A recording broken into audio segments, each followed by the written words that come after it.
Välkommen till en podd med mig, Alexander Jakob och Erik Varolén. Det var nära att säga fel där. Ingen stress. En podd som vi kommer prata lite allt möjligt, främst fighting till en början, men sen så vi har våra tankar och våra... vi är inte låsta till någonting i alla fall. Exakt. Lite kort om mig. Jag är en influencer, fighter och TikTokare, YouTuber. Ni känner mig främst från Alex och Petra. Och nu podden också. Yes. Och jag heter Erik Varolén. Jag är 41 år gammal. Jag är proffsfighter. Jag är MMA-coach. Jag är pedagog. Och ni kanske känner igen mig från Robinson. Yes, sir. var där en liten stund också ute i ön. Yes. Och that's it. Nu är vi här för att snacka lite skit, snacka fighting. Ja. Ta in lite gäster. Precis. Men jag tänker vi börjar med att det är bara du och jag idag. Exakt. Och jag vill börja med fighting i allmänhet, så här, fighters. Vad tror du att folk tror om fighters, men deras föruppfattade meningar? Jag tror att den största förutfattade meningen som folk har om fighters som är fel är att vi är stenhårda odjur som inte känner känslor och bara vill slåss. För det är det verkligen inte. Vi är de lättaste, snällaste personerna i världen för att vi får slåss. Det är det. Förstår du? Ja, men så är det. Det är crazy. Alltså, jag vet att så här, man tänker ju att en fighter är arg och aggressiv hela tiden. Exakt. Men majoriteten av tiderna är det tvärtom. Exakt, vi skrattar, vi har det bra tillsammans. Du vet, man lär sig så mycket om sig själv inom fighting. Du du utsätts varje dag, du åker på stryk rent mentalt, fysiskt. Du vet, det är så mycket, man måste lära sig att lyssna. Man tror inte det, man tror såhär, men fighting, vad ska man lyssna på? Jo, nummer 1 ska du lyssna på alla tekniker som jag visar dig, som inte är lätt. Nummer 2 ska du slåss, och samtidigt som du slåss lyssna på en coach som talar om för dig vad du ska göra. Så är det. Och det är en sjuk sport, för att det är ett schackspel när du kör jiu-jitsu. Även sparring också, du vet, det är läskigt, man blir nervös, man blir rädd. Speciellt när du är ny på det. Och du lär dig alltid någonting nytt hela tiden. Och jag skulle säga, det är en bra grej för ungdomar att hamna i. Speciellt om de har mycket energi och mycket koncentrationssvårigheter. Yes. För mig, alltså jag har ADHD och jag har svårt att koncentrera mig, men just när det kommer till kampsporten, du måste lyssna. Exakt. För du vill inte vara den ungen som inte gör rätt av dig. Förstår du vad jag menar? För då åker du på stryk. Så är det. Och om vi kommer in på det här med fightspåret, folk som vill börja med kampsport, vad skulle du säga är nyckeln för vart börjar man? För jag har ju du började ju sent, jag började ju tidigt. Min föruppfattade mening när det kom till kampsport var att jag var 16-17 och jag tänkte, fan, det är för sent för mig att bli en UFC-mästare. Du vet, jag tänkte, men jag måste börja sen jag var 5 år, ha taekwondo, wrestling, judo, bakgrund eller någonting. Men sen så ser vi, alltså Alex Pereira började när han var 22, vi hade DC som körde brottning, började sen med MMA ganska sent. Cyril Gahn var en basketspelare om inte jag minns fel. Exakt. Och gick över till MMA sent. Max Holloway lärde sig från tv-spel. Det var sjukt. Ja, än idag, han sparar sig tydligen knappt längre. Han kör ju bara. Nej, men alltså, sanningen här, nyckeln till börja med kampsport, det är faktiskt ganska enkelt. Bara börja. Dyka upp. Vara där. Det är svårt att veta, men hur börjar jag? Vart ska jag börja? Jag är så ung och sånt. Gå. Tycker du att stående ser kul ut? Gå till en klubb där de kör kickboxning och börja ha kul. För sanningen den, du vet, så att de flesta fotbollsspelarna börjar med fotboll för de älskade fotboll. Exakt. Sen så vill de bli fotbollsspelare, men de börjar med kärleken till sporten. Det är samma sak här, gå och ha kul. Exakt. Det handlar bara om att dyka upp, ha kul, verkligen vad som en svamp och lär dig allting. Exakt. Det handlar om disciplin. Även fast du inte vill det, bara gör det.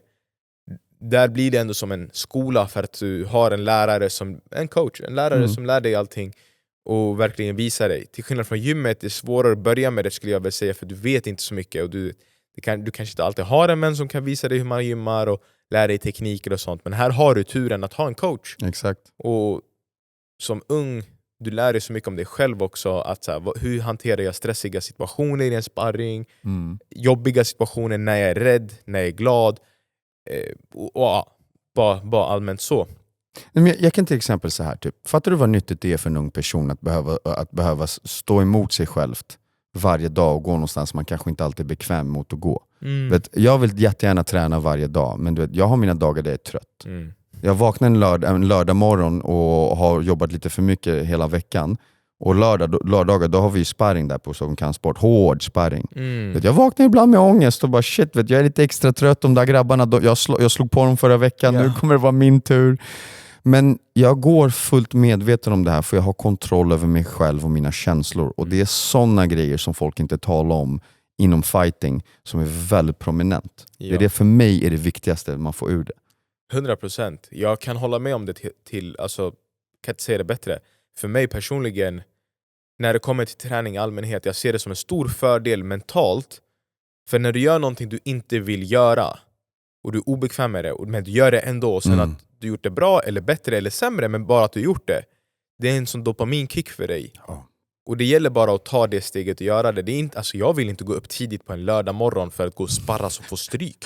Det är så här, det är ingen som skulle vilja göra det. Jag vill gå och spela till 4-5 på natten på en fredagkväll, vakna 2-3 så här, och bara ha det kul.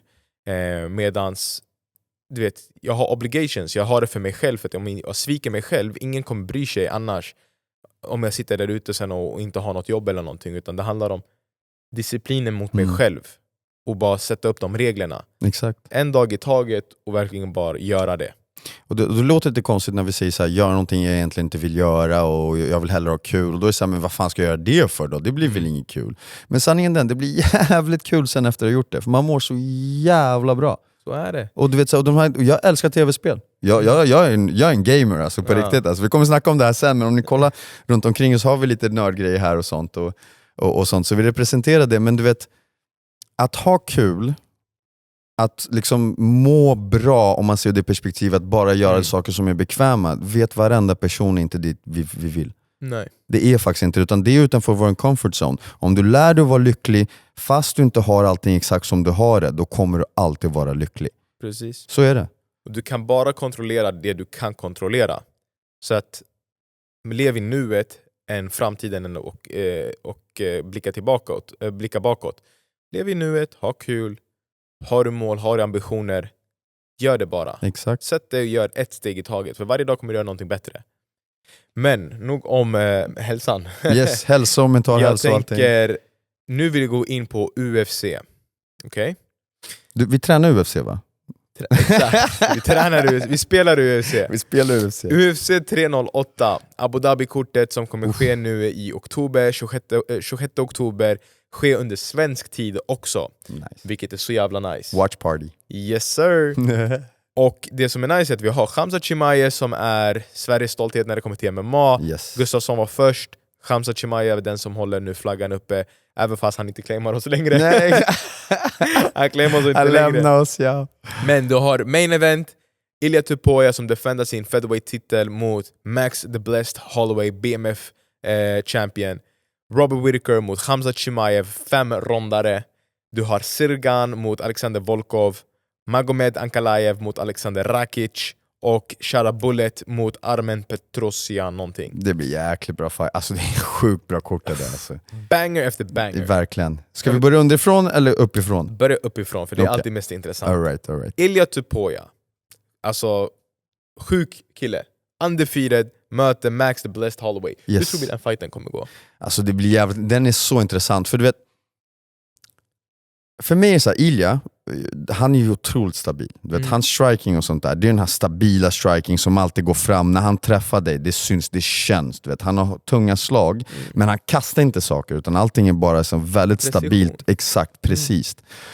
Lite grann mera typ som även om han är lite vildare, Dustin är lite mer så också. När han träffar, jag tror det känns ganska hårt. Det tror jag.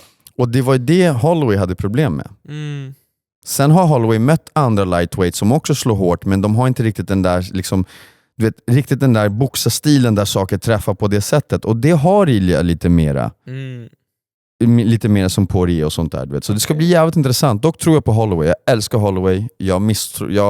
Han är aldrig underdog för mig alltså. Nej, alltså jag skulle säga också, för mig Holloway är ju en sjuk fighter. Både hur han har tagit sig och, du vet så här, hans förluster kommer ju från obviously Volkov, Alexander Volkanovski som vann över honom 3 gånger. Exakt. Du har hans fight mot Dustin Poirier som också var en tuff fight. Ja. Men nu mot Justin Gaethje har han verkligen made a statement. När han gick upp till lightweight, gjorde det korrekt, började sparras inför den fighten också, det syntes. Han var så crisp, han var så vass och han hade power. Och den versionen av Max Holloway, jag vet att man pratar så här, den versionen, men den versionen av Max Holloway, om han dyker upp mot Ilia Topuria, jag tror det blir en jättetuff fight för båda. Jag tror också det, och jag har fan svårt att se att han inte skulle dyka upp. För du vet, även om han har torskat har jag aldrig sett Holloway inte dyka upp. Typ. Det. Men han nu, alltså, O'Malley dök inte upp, tyckte jag. Jag vet att han säger annat, men det såg inte ut som att O'Malley hade inte haft en fight där han inte dök upp heller. Nej. Men nu dök han inte upp mot Merab. Så är det. Jag tror bara kanske Merab var för bra, men mot Ilya kommer antingen grapplas mot honom eller lights out. Han har sjuk power. Ja, så är det ju. Alltså grejen är, jag tror faktiskt att Ilya kommer använda lite mer grappling än här. Han kommer nog vara ganska smart. Jag tror grejen är att vad många underskattar Ilya, eller underskattar, men Ilya, han är så ny på scenen, känns det som. Han är smart. Du vet, han har byggt upp det här länge. Jag kommer ihåg när jag tränade på All-Star så han var där, och det här var alltså, fan hur länge sedan var det här? Typ 8 år sedan. Jag har faktiskt inte tränat direkt med honom, men han var där på mattorna när jag tränade. För det var precis när jag flyttade hem från Brasilien, då var jag ganska ny nu med MMA-gamet. Så då fick jag faktiskt inte tillgång till att träna just med honom. Sen har jag tränat med andra roliga sånt. Men han var där, och du vet, och redan då så snackades väldigt mycket väl om honom. Och liksom, han byggdes upp redan då. Det här var typ 6-7 år sedan, 8 år sedan. Så att han är en smart kille som har byggt upp för det här länge, så han kommer komma prepared. Men vet, Holloway, för mig, han är inte ett GOATs. Även om han har torskat lite, det finns ingen som han. Den pressen han säger, så som han refightat, vet, hela hans Blessed Express. Blessed Express, man. Jag älskar Blessed. It is what it is, my man. Exakt. DC, fat guy. Nej, men jag lägger mina pengar också på Holloway. Sen så har vi ju nu Robert Whittaker. Yes. Mot Khamzat Chimaev. 5 rondare. Vi vet hur Khamzat har haft problem med cardio. Han har nu bytt också officiellt. I ett uttalande i en media så sa han att han har bytt coaches för att det inte funkade för honom hur han tränade. Han hamnade ju 3 gånger på 3 veckor i sjukhuset och skyller det på sättet hur han tränade. Det är faktiskt rätt många år han har varit med om det här nu. Där han har liksom tränat och behövt gå till sjukhuset. Vet jag kände ju Khamzat, och vi var nära varandra. Vi bodde tillsammans på All-Star, så jag har både coachat honom i fighter och tränat mycket med honom. Nu var det många år sedan. Du vet, och det är det du säger. Jag vet man inte hur hans kropp mår idag efter allt det där. För du vet, han fightas inte alls lika mycket längre. Han är ju, du vet, rent mentalt är han där, det vet jag. Du vet. Hamza var alltid där. Du vet. Han är gjord för fight, han är född för det.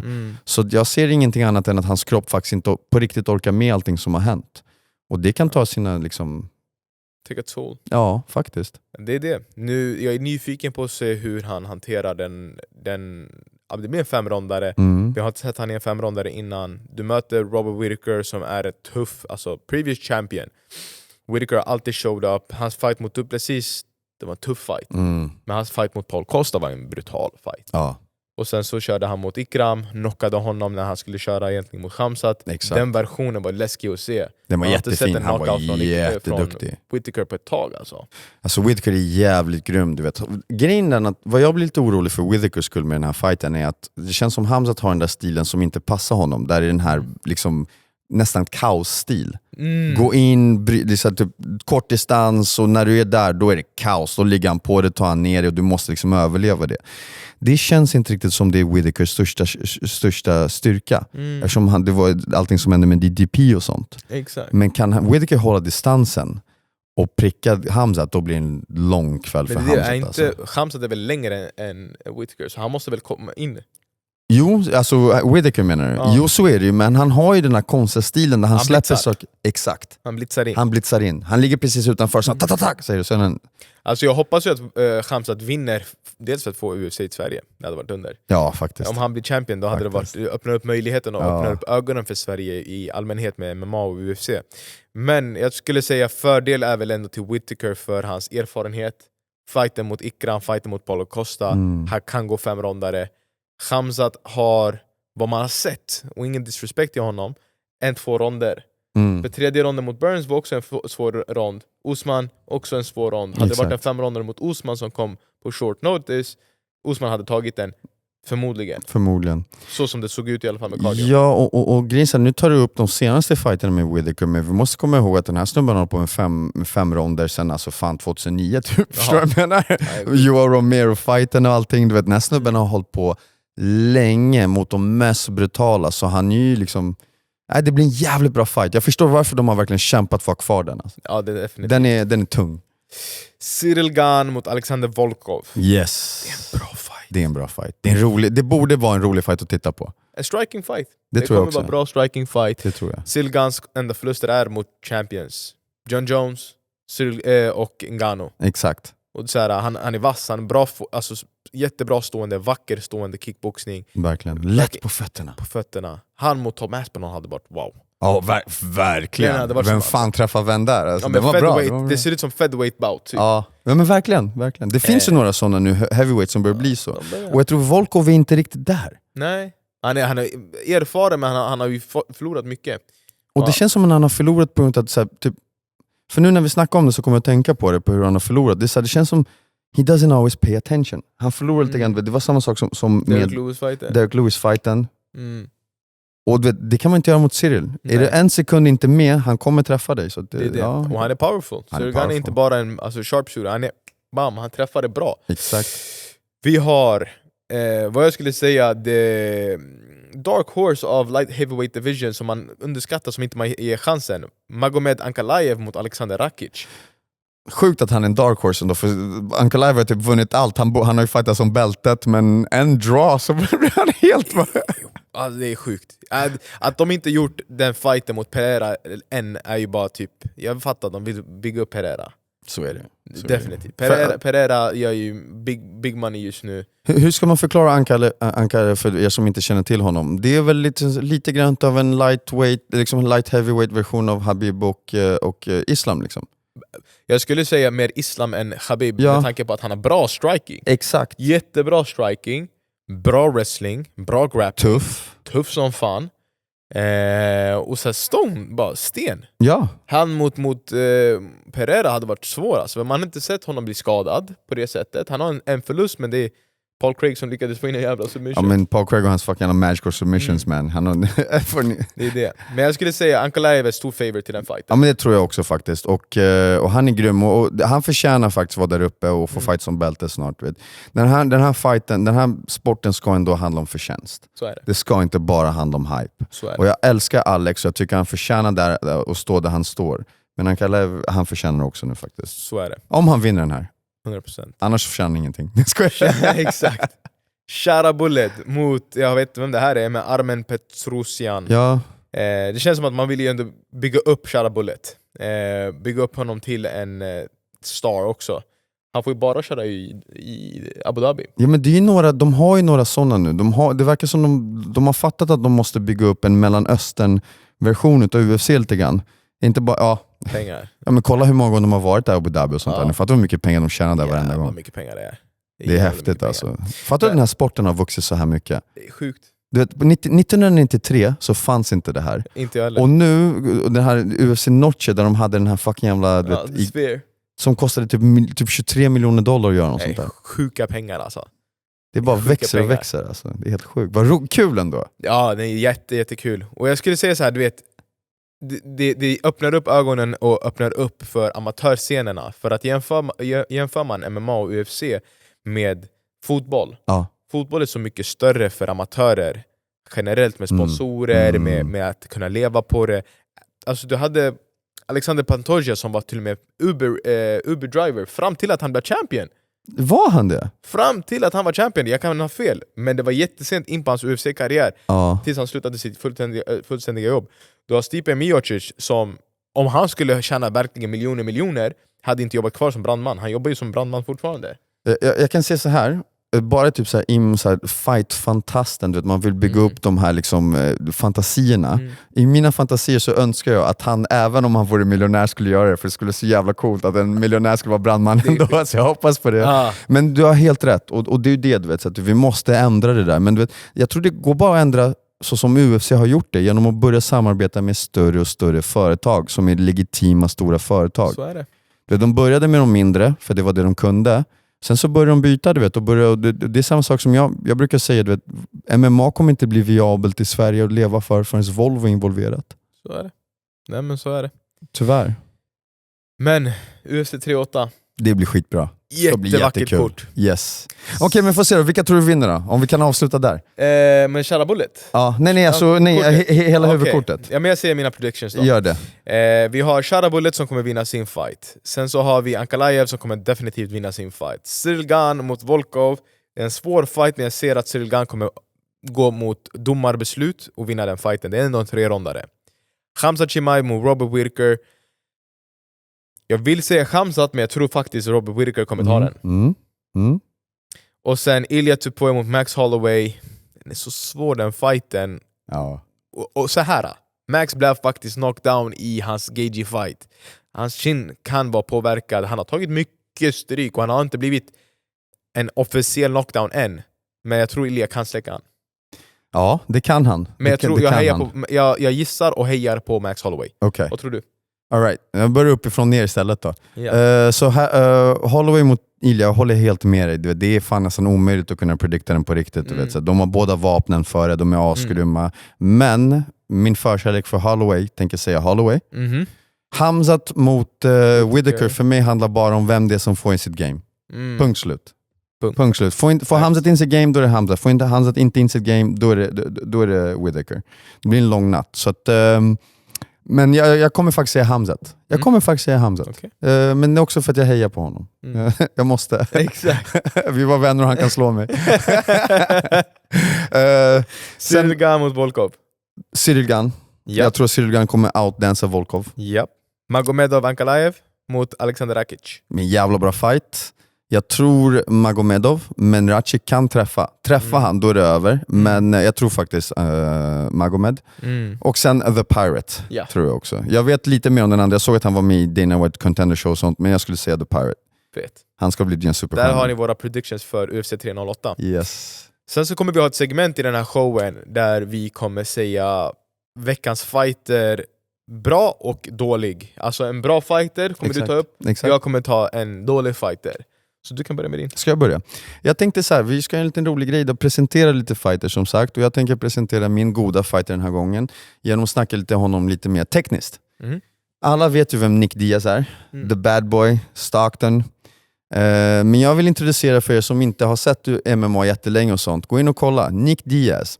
The man, the myth, the legend. Jiu-jitsu utan dess like. Han kommer från Gracie-familjen. Du vet, han började med BI. Det var det som fick honom ur gatorna. Sen så började han lite längre in sin karriär, så plockade han upp boxning. Och det var där stora grejen med Nick visade sig. För mig, geniet bakom Nick, det var inte bara att han var tuff eller street guy. Det var att han verkligen kombinerade den bästa tekniken han kunde hitta med hans största tuffhet. Och vad jag menar med det, hans BJ, hans brottning, den var inte så här brutalt hård, den var ultrateknisk. Som Takagori Gomi, du vet, han avslutade honom med en jättesvår submission som heter så mycket som gud, vad heter den nu bara för nej, Gogoplata. Exakt. Där man kommer om och plattan och får, det är jättekomplex. Den fick han in i en fight. Och sen samma sak med sin boxning. Han kom inte ut och började powershotta folk, utan han upptäckte att, vet du vad, en jabb känns. 10 jabbs inte bara känns, men det tar bort din cardio. 15 jabs, det får du fucking stå som du aldrig sprungit förut. Så han började använda tekniker till sitt yttersta för att pressa dig konstant. Och det känner jag, ingen har riktigt gjort sen efter honom på riktigt samma sätt eller gjorde innan, du vet. Teknik, du vet, tuffaste grabben i hela världen, men också den mest tekniska boxaren någonsin. Gå och kolla på. Där har vi det. Och jag ska ta upp nu en fighter som vi alla känner till. Conor McGregor. Som en dålig fighter. Vanligtvis så är jag Conor-fan, men nu mot senare åren, Conors teknik, nu talar vi teknik, har ändrats så pass mycket de senaste fighterna så att det blir så svårt. Från att han var inställd på att köra mot Manny Pacquiao, kommer in, kör mot Dustin Poirier nummer 2 då, Dustin Poirier nummer 2 fighten, kommer in väldigt boxing heavy. Fight nummer 3 var väldigt rörig. Han känns inte fluent. Och kollar man på hans träningsvideos, han känns inte fluent. Han är ju känd, det var så han skapade sin karriär, att vara fluent, vara lite av en Bruce Lee karate du vet, väldigt loose med sina kicks, väldigt loose med sina händer och Exakt. in and out hela tiden. Det var det jag tänkte på, du vet, när du sa honom, förlåt, bara jättesnabbt. Det var det jag tänkte, att skillnaden mellan de två, det kallar jag för karate-Conor och boxnings-Conor. Ja. För det är ju verkligen... Även Cerrone-fighten, han såg fortfarande stiff ut. Det var inte den här flow, du vet. Kollar man Khabib-fighten också, kommer in, du vet, alla kan den bilden i huvudet när han kommer in väldigt heavy med front, alltså så här hips forward och du vet. Det är inte den Conor vi alla kände till och älskade från början. Aldo Conor, liksom, där han bara... Eddie Alvarez, Aldo, Eddie Alvarez. Allt det där. Så att den Conor finns inte längre, och det vi ser på hans träningsvideos och allting, när han väl gör sin comeback, om han gör sin comeback, kommer fortfarande inte vara den Conor som vi kommer ihåg. Nej, jag är med dig. Nu är Conor inte Conor längre, han är Coke. Han är mid. Ja, han är Coke Conor. Ja, han är Coke Conor. Exakt, det är inte ens boxningsrörande, det är Coke Conor. Jag håller med dig, men det är tyvärr, alltså, du vet, jag ska vara superärlig och transparent. Jag gillade inte honom när han började komma upp, för jag var ett väldigt stort Aldo-fan. Jag bodde i Rio. Ja. Förstår du? Så han, bro, jag är halvbrasse, förstår du? Jag menar, jag bodde i Rio i 10 år och José Aldo var ju kungen av Rio. Så det fanns ingen chans att jag skulle kunna gilla honom. Men bror, den perioden han hade där runt Aldo och du vet, när han fick double champ och sånt, det går inte att ta ifrån hur jävla bra han var. Du vet vilken timing, lättheten som du säger, du vet, så timingen, hur han bara mötte dig. Det har ju förändrats helt. Det är Coke Conor, alltså. Det är synd. Det är jäkligt synd att se faktiskt. Crazy shit alltså. Det är den här grejen, vet, jag är faktiskt, jag ska väl, jag är lite rädd för det. Att förlora punkt att man vinner. Jag tror att han förlorade punkt att han vann. Ja. Floyd Mayweather fighting gjorde honom helt galen. Ja.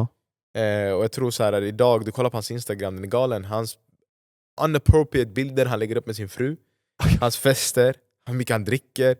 Jag vet inte, det är ingen livsstil man vill adaptera till sig själv när du väl kommer till den punkten. Jämför det med andra fighters som har, alltså, kolla Tyson Fury, kolla Anthony Joshua, du vet, Anthony Joshua tjänar bra med pengar. Fortfarande går in och fightas nu idag. Så exakt, han ska fightas idag, ska bli kul att se faktiskt. Jag gillar Anthony. Jag tyckte han gjorde bra mot Ngannou. Crazy shit alltså.